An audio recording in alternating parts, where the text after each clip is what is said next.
What we have here now on the CP666 chair of clocks is a realistic KitchenMate 101. What would you call this? An over-counter, or one of those, yeah, an over-counter clock radio / utility device. There's actually another one downstairs. There's a GE Spacemaker from the, I think it's from the early 2000s, probably mid-2000s. Quite a good deal newer than this. But, well, this is here. I didn't get the mounting for it, unfortunately, but, well, it's here anyways. Only paid about $5 for it, which I think was well worth it. I didn't even see it at first, but it was over by the electronics testing area, which tells me that somebody probably passed it up. And I'll tell you what, they shouldn't have passed it up, because for $5, this thing is practically perfect. It does have the typical dirty volume knob, but I really don't know what radio doesn't have a dirty volume knob at this point. That's this old. Well, actually I do. Where does that thing? This right here, the GE Super Radio Lite that I've got, doesn't have a dirty volume knob, which I'm quite thankful for. It's probably also about the same age as this is, which I'm not quite sure how old this is either. There's your data plate there. Shock hazard, do not open. And your CSA certification and whatnot. QC passed. This does actually... Oh, wow, that's weird. That's really bad. And they've got it in English, then French, and then in French again. That's awesome. Good job on that one, Radio Shack. This would have been back when we had Radio Shack still in Canada, before it was bought out by The Source, and certainly well before it turned to crap. There's some sticky residue on the bottom here from some tape that I removed, because this was taped on for some reason. I don't know why, because it's perfectly fine the way it is. It doesn't lock quite as smoothly as it probably should, but it takes a 9-volt battery. Please use Radio Shack inner cell battery. Replace the battery once every 6 months. Well, I don't think you can get Radio Shack inner cells anymore. Actually, that's not quite true. You might still be able to get inner cells at The Source.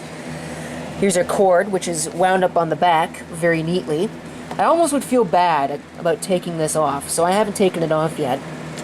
Because I think these are original ties, maybe even to this particular radio, so I'll have to keep those somewhere if I do ever take this off. I'm not sure. I might devise a way to mount it if I ever get my own house, or when I get my own house, once again. I'll probably devise a way to mount this and actually use this instead of getting a modern replacement, because I think that, frankly, no thanks. Alright, so let's go ahead and plug it in and take a look.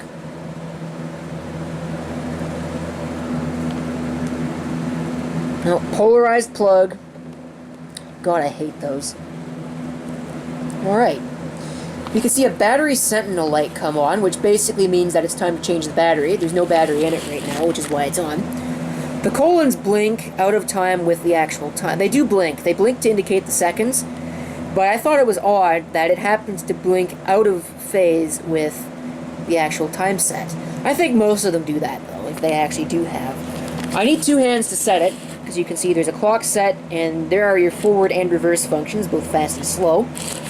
So we'll go ahead and set it. What time is it now? 9:12? Yes. Go ahead and let you see it.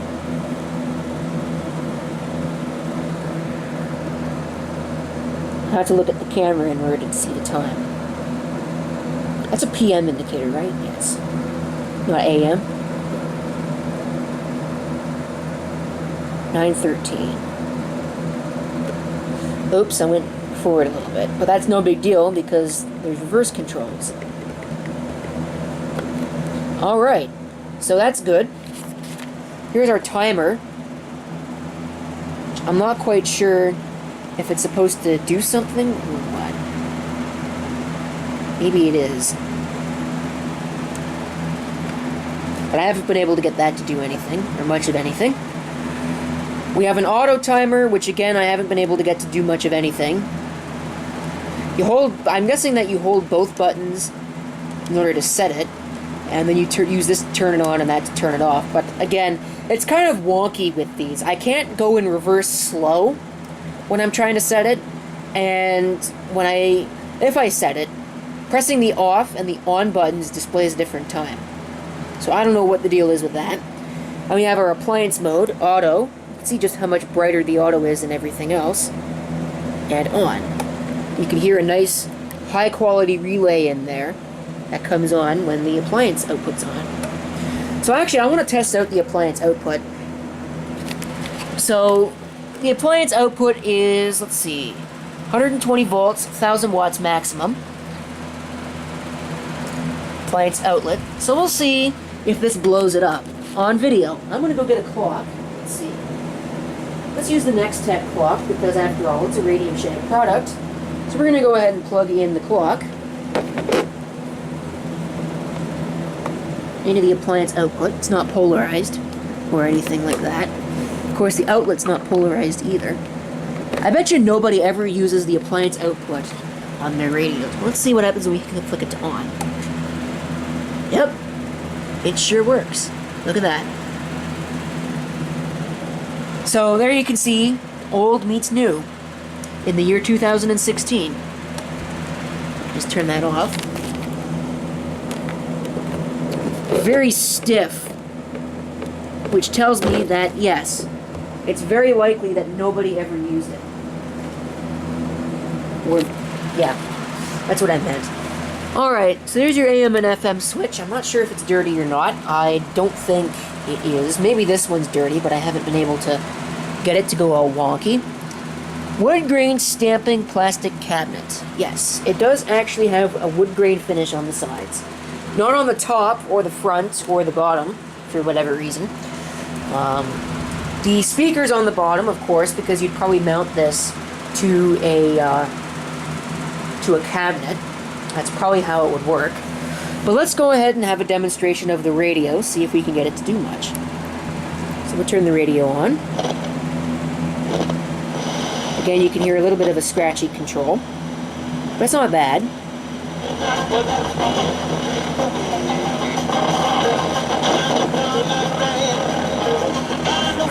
It probably uses the cord as an antenna. Hey, it's a jazz station. I didn't know we had one of those.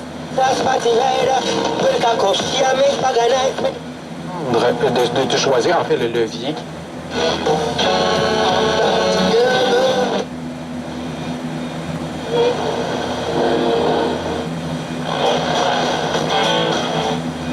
It'd probably be better if I extended the cord. I don't really feel like it right now.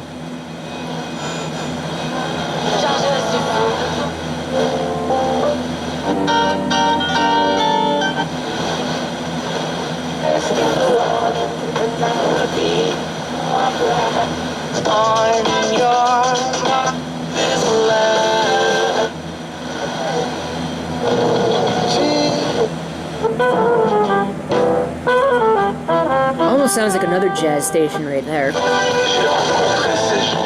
En vente au amphithéâtrecogeco.com. I think I've said it before. There are an awful lot of French radio stations around here. Answers that. 105 is a really odd frequency to list. Most of them I've seen list 106.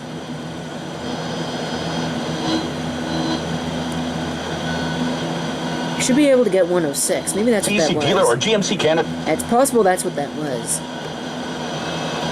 So there's nothing else on that band. Let's go ahead and switch it over to AM. That's a little bit of a dirty control. Let's see if I can pick up anything on AM. Hassle money back return if you.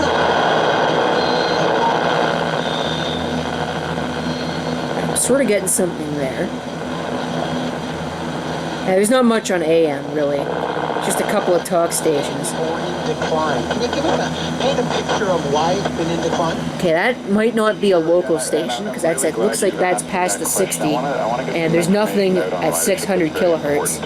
I know when everybody hears it's flat or in the... No, that's just bleed over from 580, I think. We are at... Alright, so, like I said, whole heck of a lot of nothing on the AM band. But, anyways, there I think you have it. Realistic KitchenMate 101. Real nice looking thing that I paid $5 for. You can't find a brand new one for that kind of price. Thank you for watching. If you have any comments, feel free to leave them down below.